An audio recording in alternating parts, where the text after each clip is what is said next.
From Software, a video game development studio that just the mere mention of the name sends shivers down the spines of some and elicits unparalleled joy from others. Nowadays, From Software is known for creating the Souls-like genre, starting in 2009's Demon Souls, then followed up by 2011's Dark Souls. With the release of Dark Souls and its two sequels, From Software cemented their formula for games, a fantasy setting that is influenced by the medieval times with a couple of exceptions that focus heavily on melee combat, typically feature magic, and are infamous for being very difficult games.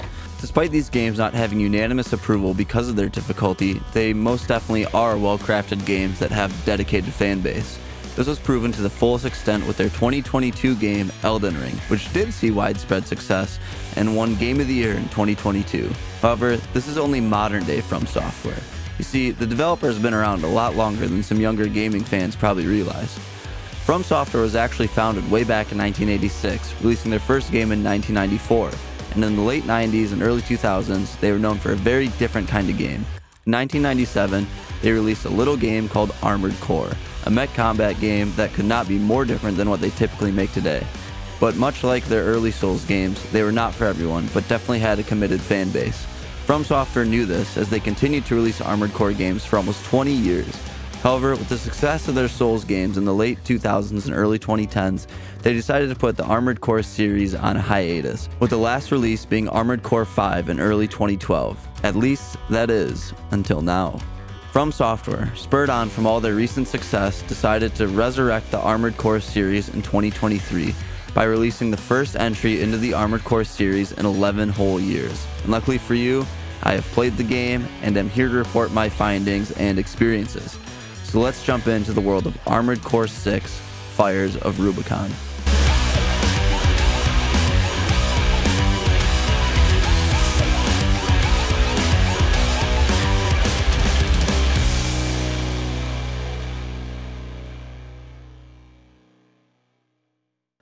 Armored Core 6, Fires of Rubicon, as I mentioned, was developed by From Software and was released on August 25th, 2023. The game is available on PS4, PS5, Xbox One, Xbox Series consoles, and PC. I played the game on PC, purchasing it through Steam, so all footage you see is the PC version of Armored Core. And a quick sidetrack, I also played some of this on the new Lenovo Legion Go. Yes, I did buy one, I love it, and it's great. Ran Armored Core perfectly and is a great device to have. I've not used any of the Steam Decks or the ROG Ally, but my experience with the Legion Go has been great. So if you are on the fence about one, it has my stamp of approval. But anyway, back to Armored Core. Armored Core 6 takes place in the future in a world where humanity has discovered and colonized several other planets, one of which being the planet of Rubicon 3. However, Rubicon 3 is a planet that doesn't have the best history. On said planet lives a resource known as coral. Coral can be used as both an energy source and a data conduit. As I'm sure you can assume, humanity was going gangbusters over this resource. Unfortunately though, coral is an incredibly dangerous resource to work with. This was proven as some coral was lit ablaze, engulfing not only the entire planet of Rubicon 3, but also the surrounding star system in flames in an event that is known as the Fires of Ibis. The Fires of Ibis was thought to eradicate all the coral left in existence, until 50 years later it was discovered that there was still some coral left on Rubicon 3, and just like before, big corporations and their hired mercenaries flooded back to the planet to mine the precious resource. This is where you come in. You play as 4th generation augmented human who has the simple name of 621. 621 is a mercenary and what is known as an Armored Core pilot. Armored Cores, the namesake of the game series, are giant human-controlled combat robots. You team up with your handler, Walter. Walter acts as the guy back at base feeding you important info on your mission and setting up jobs for you. You go about your mercenary life and doing your thing. However, partway through the game, a couple wrenches get thrown into the mix that send you on a journey unlike any other mercenary on the planet. I bought this game for one reason and one reason only. It looks cool. As Jake Baldino would say, it is just a video game-ass video game. Giant robots blowing shit up and fighting each other. Come on, it doesn't get more video gamey than that. And with that being said, I knew I was taking a risk with this one. I've tried some Souls games in the past and realized it's not my thing. Nothing against people who do like them, I am just not one of them. In fact, I love watching other people play those games because I still can appreciate the craftsmanship and creativity that goes into them. The The gameplay style is just not something I mesh with. However, it was clear from when I laid my eyes on the first trailer for Armored Core 6 that this is not the From Software game people have come to expect in this day and age. So I decided to take a step out of my comfort zone and dive into the game. And I'm happy to report this was a wise choice on my part, as I enjoyed my time with the game quite a bit. Here are some reasons why. First and foremost, I love the structure of this game and how they decided to ignore the trend of making everything open world. In Armored Core 6, it is a very classic video game structure. You select a mission from the hub menu, you go and do the mission, then it's back to the hub menu where you upgrade your Armored Core, which will be referred to as an AC from this point forward, and then pick another mission to do. I feel like there are so many games today that go open world for the sole purpose of because they can, not really thinking about if they should. And it's not even like From Software never made an open world game before. Remember Elden Ring, the 2022 Game of the Year? Well, that was an open world game made by From Software, so they clearly know how to make an open world when they want to. Make no mistake, I have nothing against open world games when they are done well. And given the size and scope of the setting of Armored Core 6, I feel like they could have gone open world if they wanted to. However, they chose to keep the classic Armored Core gameplay structure and use the hub menu, and I could not be happier about that. When I wasn't happy playing this game was when I died, but luckily there's a solution for this, and that comes in the ability to build your AC around your playstyle. Allow me to explain. In the beginning of the game, you are just given a basic AC and you do not have a lot of customization options. You have to basically use what they give you for the first few missions, and with it being the beginning of the game, what you have is not the greatest, but if you stick with it, you get the opportunity to tailor-make your AC to fit your playstyle. For instance, I figured out very quickly that I'm not good at dodging enemy attacks in this game, so I had two options. Build my AC to be a lightweight dodging machine to try and make up for my lack of skill, or go the complete opposite way and build an AC that can't dodge all that well, but can take as much punishment as possible and hope I can just brute force my way through fights. And that's the one I went with. I decided to tank it up, sparing no expense in order to make my AC as tough as possible. But it's not just armor that you can customize. You can also choose not only how you deal with enemy attacks, but how you dish out your own. You can choose from all sorts of weapons, from pistols, shotguns, and melee weapons, or maybe you want a little shield to carry with you as well. They have that too. Then, even going a step further, there's a third category of items you can buy of things like targeting chips, boost regenerators, and thrusters. Then, even one step further, there's a set of intangible upgrades, quote unquote, such as overall damage increases, first aid kit improvements, and much, much more. You acquire these upgrades using a different kind of currency that you acquire through the arena. The arena is when you have to fight one-on-one with other ACs. These fights are quite simple, as you get dropped into an empty or mostly empty map, and you have no first aid kits, and it is a straight up fight to the death. And then the more you win, the higher your rank gets, and the harder the enemies get. These are AI fights though, and you aren't actually going online to fight other real people.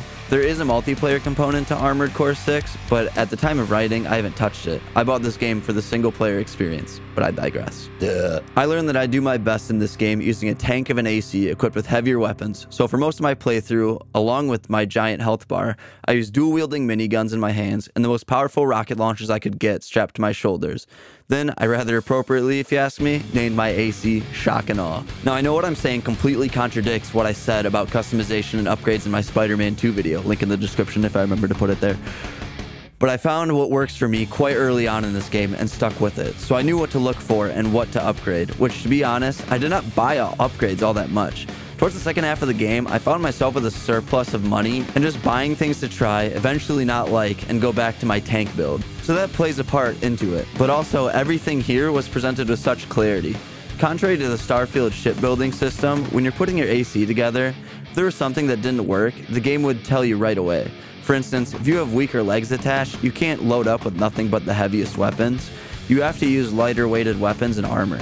And the game makes it clear to you right away when you try what will work and what won't. Another thing I like about customization in Armored Core versus the customization in Spider-Man is how everything tells you exactly what it does. For example, if I'm switching weapons in the armory, it tells me exactly how much damage it does and how it compares to what I was using before. Whereas in Spider-Man, some upgrades would say something like deal more damage to enemies in the air, and really vague things like that, and it doesn't exactly specify how much. I can appreciate upgrades more when I know exactly what they do. Not every upgrade in Spider-Man was like that, but definitely an amount that is enough for me to remember it. One last reason I enjoyed the customization in Armored Core is that it was commitment free. If you bought an upgrade, tried it out, and you didn't like it, no problem. You were able to sell the upgrades back for exactly what you paid, which is quite unusual for From Software.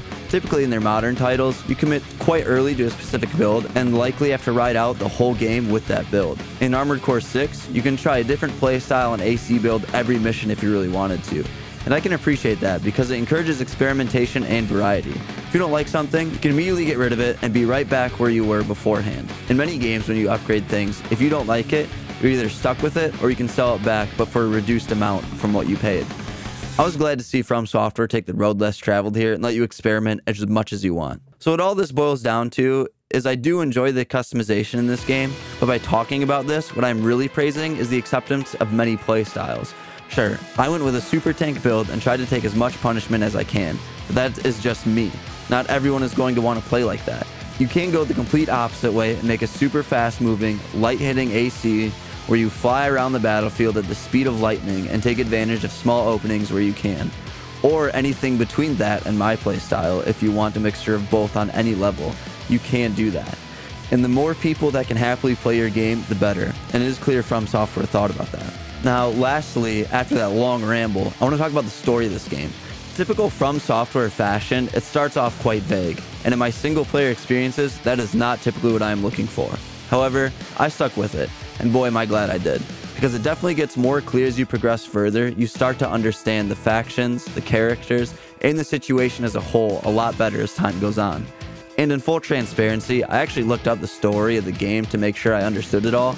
I am happy to report I had it all straight, and the only thing I didn't know was why coral was so valuable. But as I mentioned, it's because an energy source and a data conduit. And what makes the story great is that there are certain missions you have to choose who you align with, whether it be specific side in the War of Rubicon, or with specific people because you trust them more than others. So there are multiple endings in this game, so your experience may vary a little bit. But at the end of my playthrough, I was very satisfied with how the story ended. At the end of the game, I was left with a decision that I did not want to make as far as the specific side I took.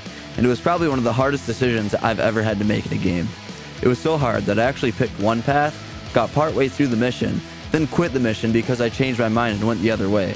I genuinely felt bad for the characters that I was turning my back on, and it felt like a lose-lose situation either way. And I can't remember the last time I felt that way about a decision I made in a video game. So yeah, the story wasn't the clearest at first, but they smoothed it all out and more than make up for it in the end.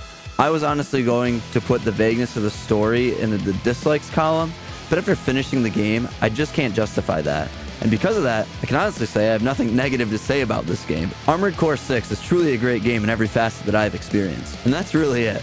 I know I only really had 2 talking points to speak of with this game. That's because Armored Core 6 is an incredibly simple game. And simple is a good thing. To be completely honest, when I wrapped this game up, I was thinking about if I liked it more than Jedi Survivor, and initially, I didn't think I did. I loved Jedi Survivor, and at first, I did not think Armored Core surpassed it. But then, I started writing for this video and thinking about the game more in depth. And the more I thought about Armored Core and wrote about it, the more I realized I liked it and enjoyed playing it. And I eventually realized that, despite my initial thoughts, I do like Armored Core more than Jedi Survivor. Not discrediting Jedi Survivor at all. You guys know I love that game. Link in the description if I remember to put it there. If anything, it speaks to how great of a job From Software did making this game. At the end of the day, I am beyond glad I took a step out of my comfort zone on this one and decided to give this game a go. So far, out of the games I've played that have released in 2023, Armored Core 6 is my game of the year. And in a year jam-packed with amazing games burning bright asking for your attention, Armored Core 6 Fires of Rubicon is a fire burning brighter than anything in a year of bonfires.